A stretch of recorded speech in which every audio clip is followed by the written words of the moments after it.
back to the channel, Guitars, Mods, and Music, where we like to mod stuff. Today we're going to make a pickguard template for the 67 Reissue Flying V. It's going to be a dual purpose template. It'll do the 67 Flying V with its configuration, but it also will have modified holes in it where I can get to the volume control with my pinky. It's only going to have one volume, one tone instead of two volumes in a tone. It's going to have a king tone switch in it. It's going to have a kill switch. The toggle will be placed in between the tone and the volume so I can flip it back and forth while I'm playing the configuration that I like. It will also have a push pull to go to single coil. We're going to take this video outside, keep the dust down. We don't want it in the new studio. Let's get to it. Okay, it's a beautiful day outside.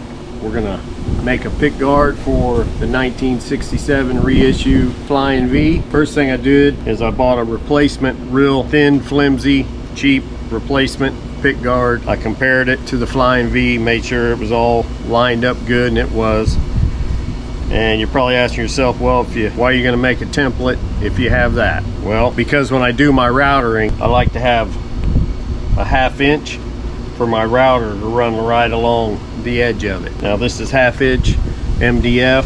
This is 1/4 inch MDF. 1/4 inch will work, but I like to have that little thicker edge to work with, get my bearing on my router right along the edge of that. Also, I will mark the template for the 67 Reissue, but I move my pots around, put stuff in different locations than what the 67 has on it.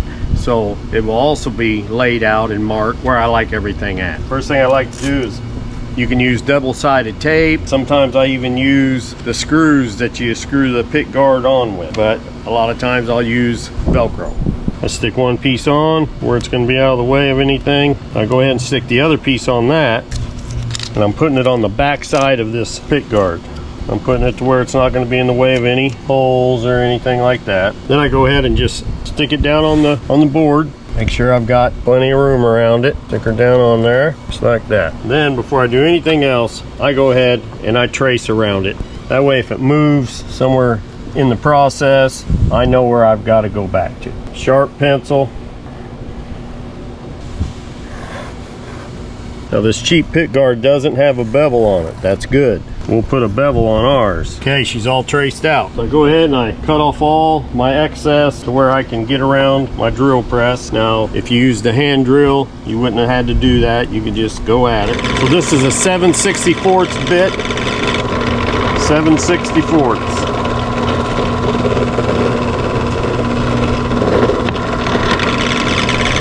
Okay, switched out to a 23/64 bit. That will work for your pots and your input jack. I also hit the corners of these pickups with it. It's just the right size for the round there.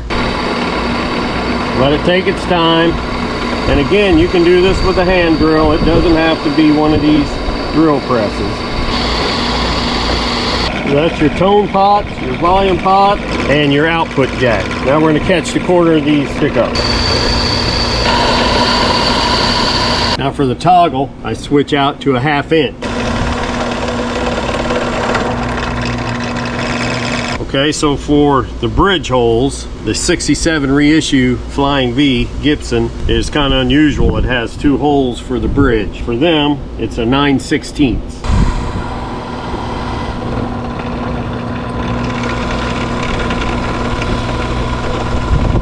Okay, so the holes that I put there in the corner where the pickups are going to go, now we're going to cut them out. I'm going to use a router with a 1/4 inch straight in it for cutting. You don't have to use a router. You could use a Dremel, easy peasy. You can use a jigsaw. There's a lot of ways to do things. I've got it clamped down so it doesn't move on me.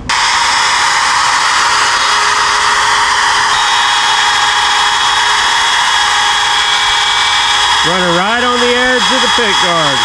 And next we're going to cut out the outside. Again, you don't have to use a tabletop bandsaw. You can use a jigsaw. You can even use a router. I like the bandsaw up here like this because I can look right at what I'm doing. Run right down the edge of that pickguard. Take your time. After I get it all cut out, I like to take this.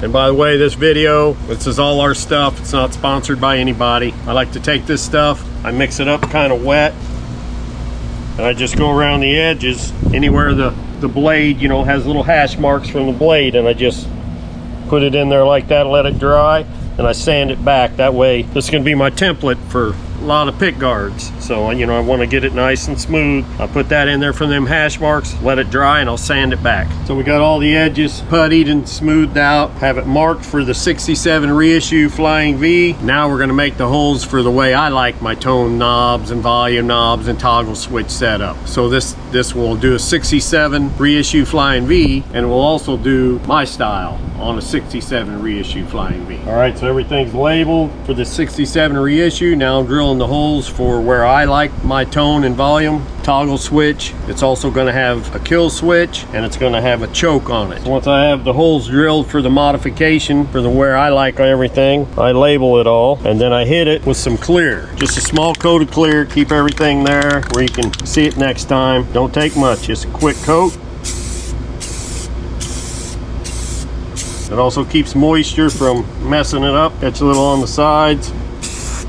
All right, so to save confusion when you go to make whichever model that you want to make, the 67 Reissue or your own custom one, I cover up the holes that I'm not going to use. That way I don't get confused during the deal. The way my new layout is I'm still using the same output jack hole. The toggle is now a kill switch. In between, I added a choke here. I eliminated the volume and tones of the 67. I added a choke here. I moved my toggle to here. It's now only going to have one volume, one tone, and I'll be able to pop that in between the two while I'm playing. I can work my volume with my pinky, go from lead to rhythm here, tones there. Stay tuned. The next episode we're going to make the pick guard, then after that we're going to install it with the new configuration. Hope you all found this video helpful. Stay tuned for the actual pick guard making and installation videos. What would you like to change on your configuration or your pick guard or your guitar in general? We'd really like to know. Leave it in the comments. We'd like to hear about it. Have a great day,